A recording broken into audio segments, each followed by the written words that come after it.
Denison Nash was born in 1924 in New Jersey and served in the Army Air Corps during World War II.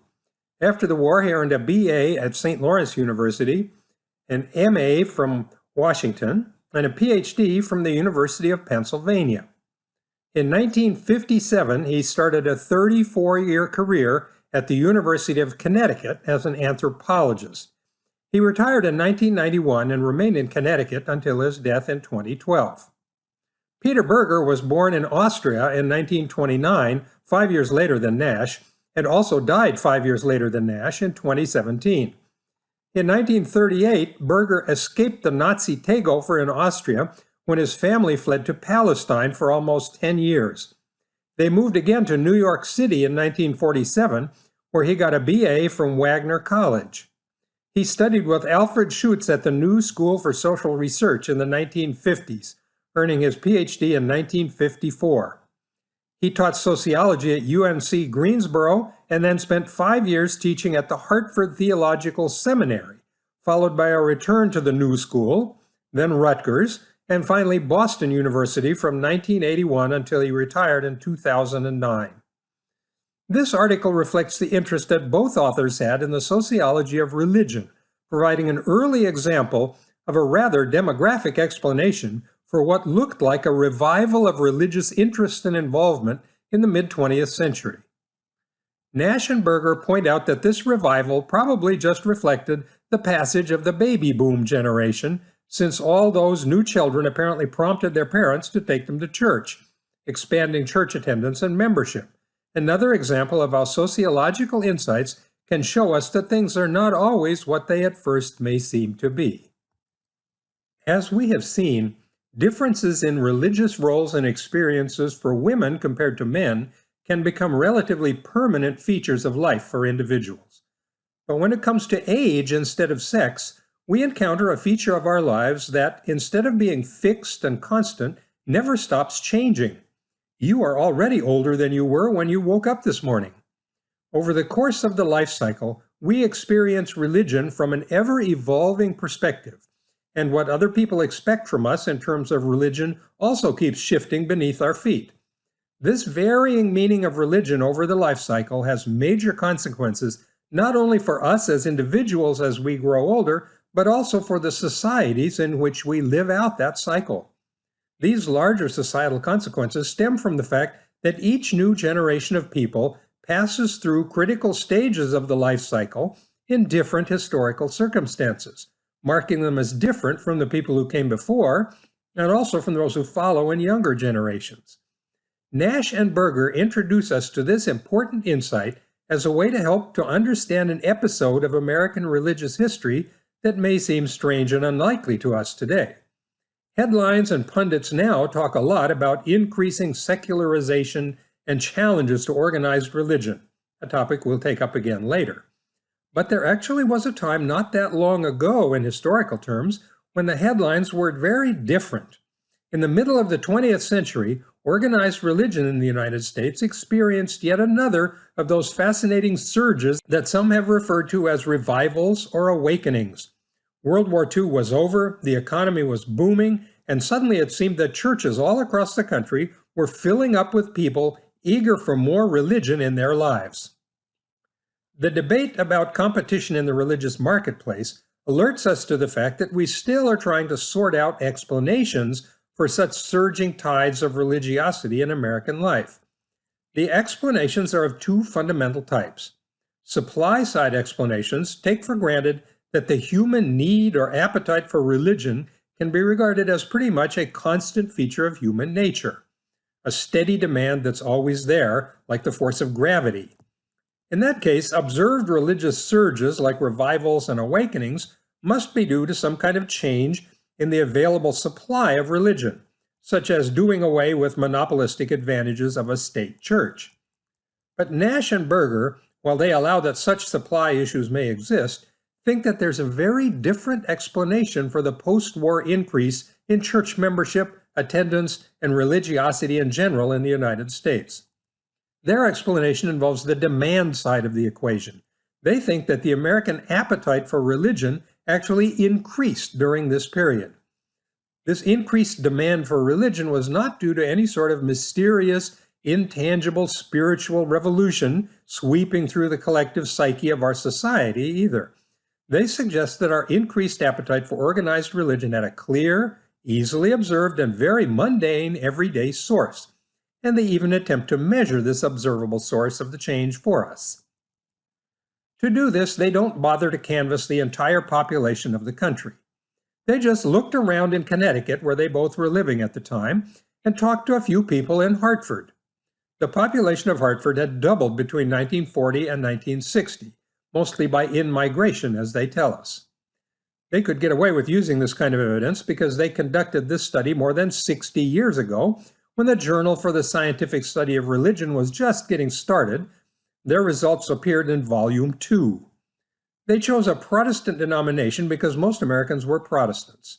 Since they were in New England, this turned out to be the old Saltwater Pilgrim Church of the Congregationalists, which they admit in the article was and still is not only the largest denomination in the area, but also has the highest socioeconomic status among Protestant denominations.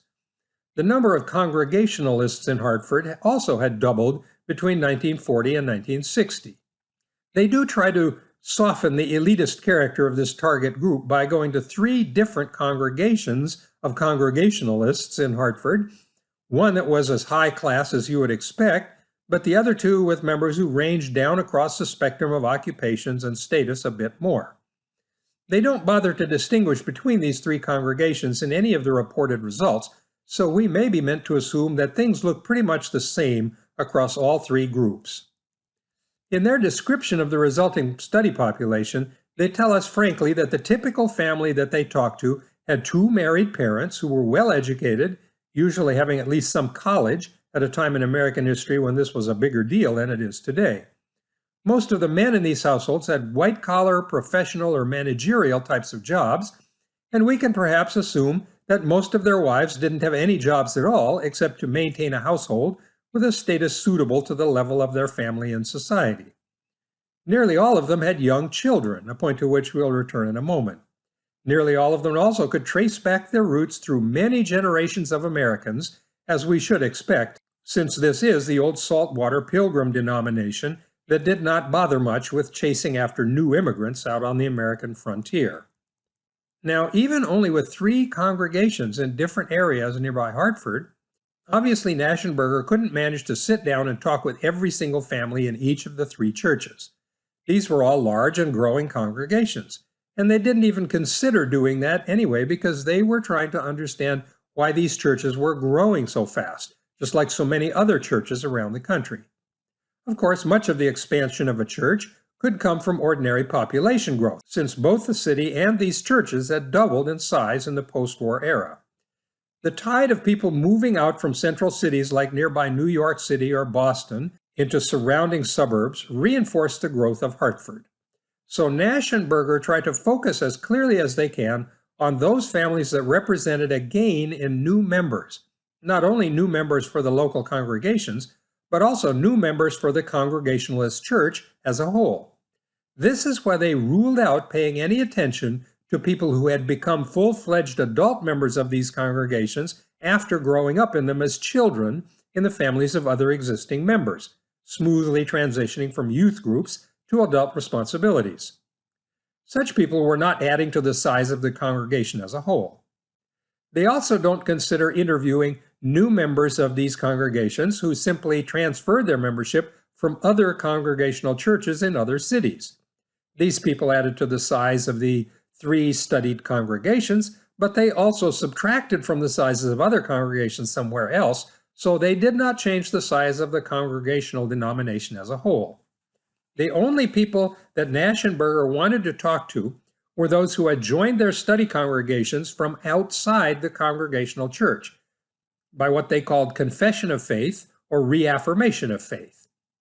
Having 2 different labels for this joining process suggests that their sample included both people who had not been active in any church prior to joining, the confession group, and people who were switching from a different religious denomination, the reaffirmation group. Both of these groups of people would add to the ranks of not only the local congregations, but the congregational denomination as a whole. Nash and Berger are most interested to find out details about this particular subset of members of the three churches they studied, because they most clearly represent that surge of new interest in religion that they were observing in American society. They sent these people letters through the church pastor and then went to their homes, sat down with husbands and wives separately, and asked them some questions.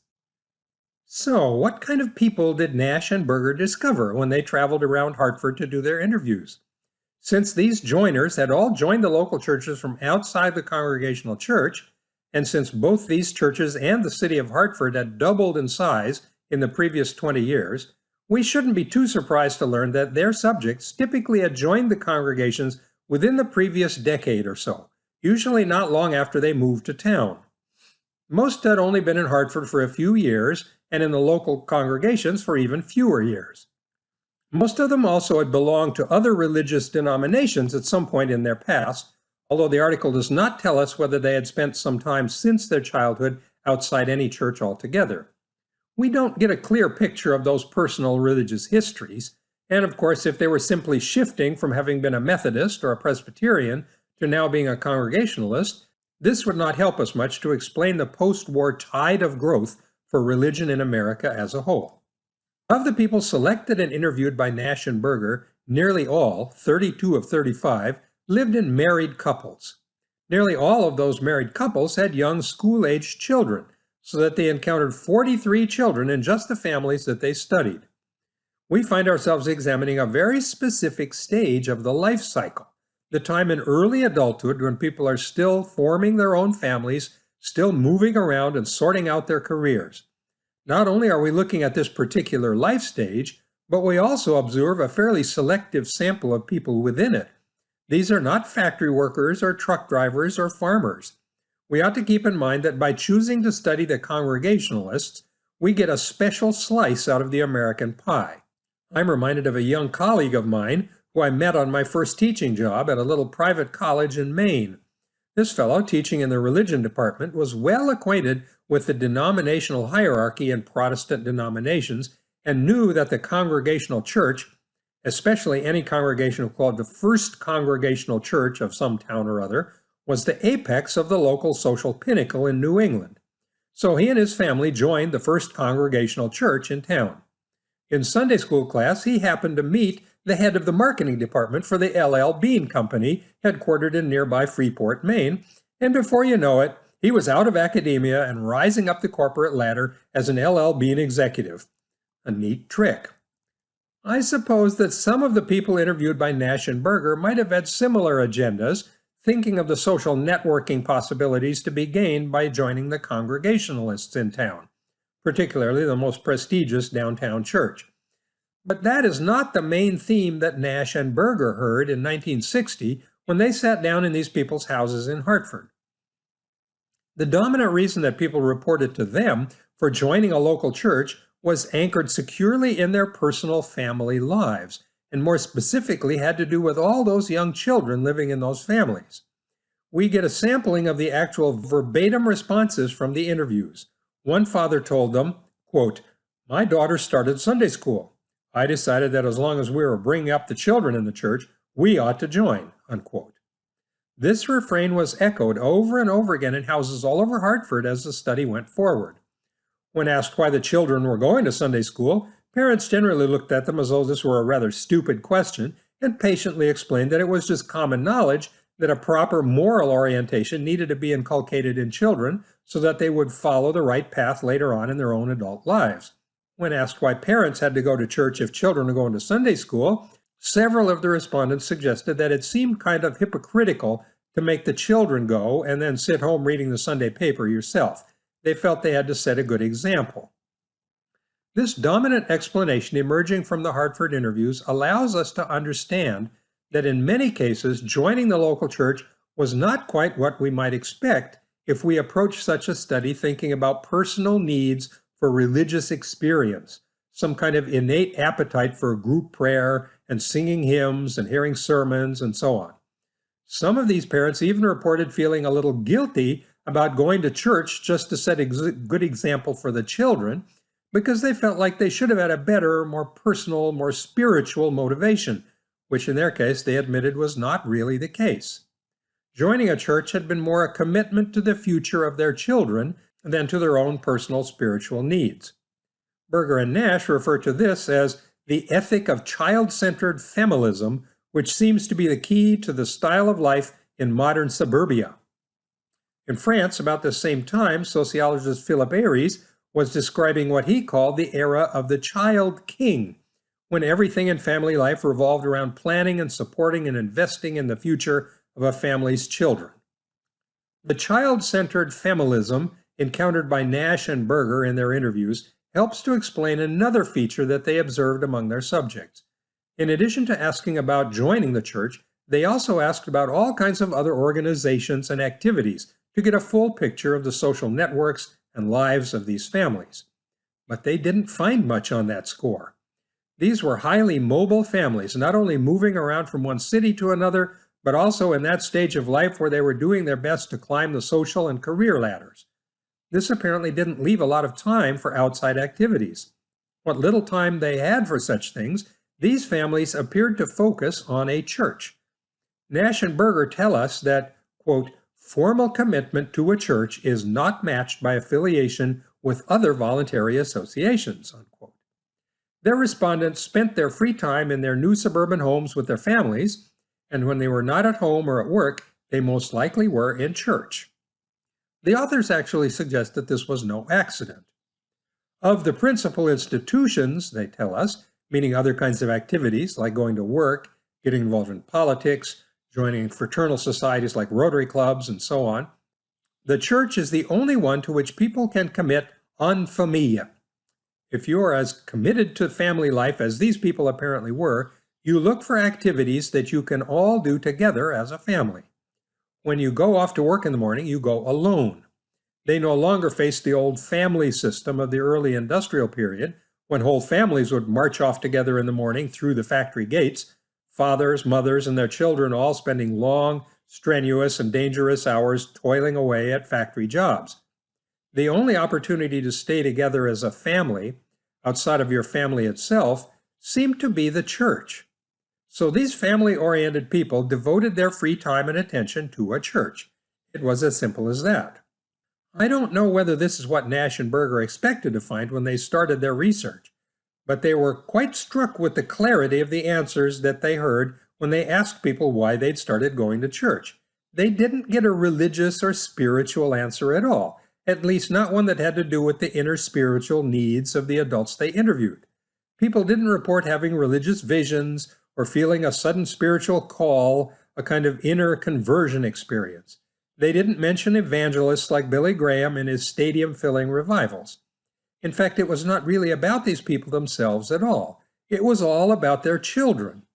We will see as we go along that this was one very instructive example of a general conclusion we can draw about religion as part of life that changes for each of us as we pass from one stage of our lives to the next. And that as we age continuously, we will find that the social institutions of family and religion often seem closely connected to one another.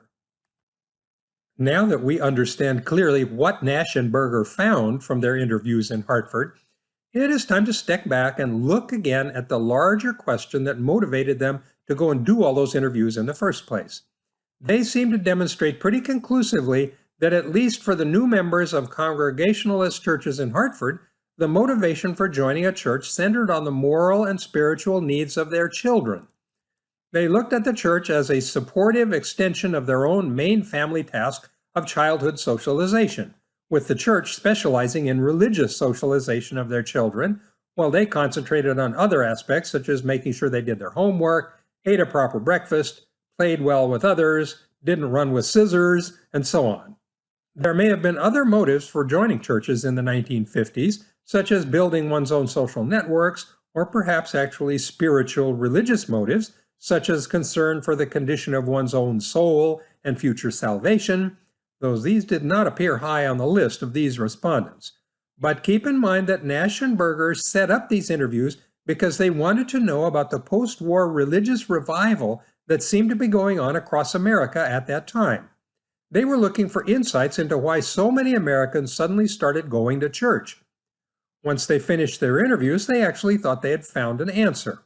If people join a church mainly for their children, then an increase in people going to church would suggest that people also must be having more children. Could this explain what was going on in the country at large? In one of the footnotes of their article, Nash and Berger give us at least a hint that this might indeed have been a good explanation. Not only did the population of Hartford double between 1940 and 1960, they tell us, during the period when these churches also were doubling in size and adding a lot of new members from out of town, but the population of the city also suddenly included a lot more children. They even looked it up in the census counts from 1940 and 1960 to be sure. In 1940, less than 1 of every 5 people in Hartford was a kid under age 14, a prime candidate for going to Sunday school and quite possibly bringing parents along into the church. But 20 years later, that share of people under age 14 had increased to 1 of every 4 people in the city. So the number of kids in Sunday school age was growing faster in these years, even than the number of people in the city as a whole. If we combine this faster growth in the share of young children in the city with their observations that children seem to have been the little magnets drawing their parents into churches, the combination certainly sounds like a recipe for church growth and vitality. We can see even from that little footnote in the article that this explanation sounds pretty good for the city of Hartford. How well might it work as an explanation for the apparent religious revival across the whole United States? For that, we need to look beyond these interviews conducted in one city in 1960. Fortunately, we have some statistics on membership as reported by different religious denominations across the country, assembled to combine reports from churches, temples, even mosques, and give us a picture of the country as a whole. These figures never come from government statistics, of course, because the constitutional separation of church and state means that the federal government is forbidden ever to ask any questions about religion in any census, survey, or in any government forms. So these figures have been collected and cobbled together by private organizations like the Harris Poll and the Roper Poll and other public opinion research groups.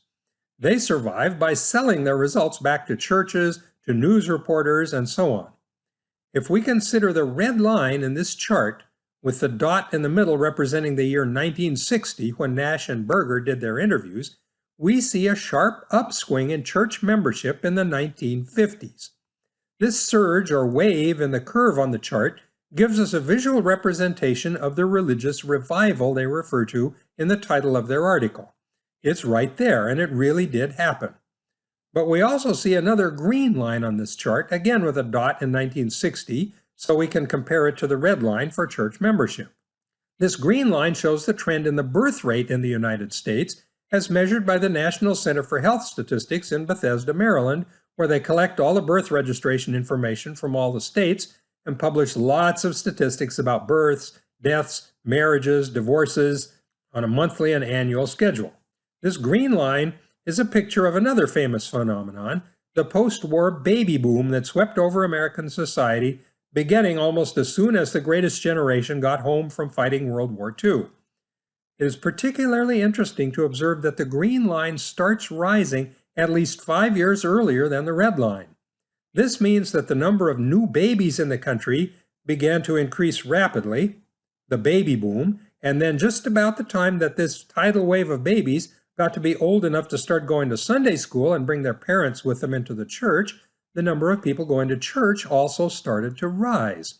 It really looks like the motivations uncovered by Nash and Berger in their handful of interviews in Hartford might be a good explanation for the religious revival across the country in the middle of the last century. In fact, we might go one step further and point out that Nash and Berger came up with this explanation just about at the peak of the baby boom. Almost before the ink was dry on this published article, the tidal wave of births receded again back down toward more normal historical levels. That mid-century bulge of births has had far-reaching impacts on many aspects of American life and also in other countries to the extent that they experienced a similar baby boom. But the boom was over a couple of decades after it began. If Nash and Berger are right in their explanation, then not only should church attendance boom along with the number of babies appearing in the country, perhaps lagged a few years until it's time for Sunday school, but once the baby boom is over, the religious revival also should fade away. And this is exactly what we see in the figure. Just as birth rates have returned to more normal historical levels after that post-war baby boom, the religious revival in church membership also has drifted back down to more normal levels like those observed in the 1930s or earlier. People with young children find themselves in that stage of life where religion may become more interesting and important, just as always. But if there are fewer and fewer people in that situation, then of course we would expect fewer of them to be showing up in churches or temples or mosques. This is what is often called a population composition explanation. We don't have to know about the inner spiritual lives of these people, about the yearnings in their souls, or their personal religious experiences. All we need to ask, for starters, is whether they have any young children running around the house.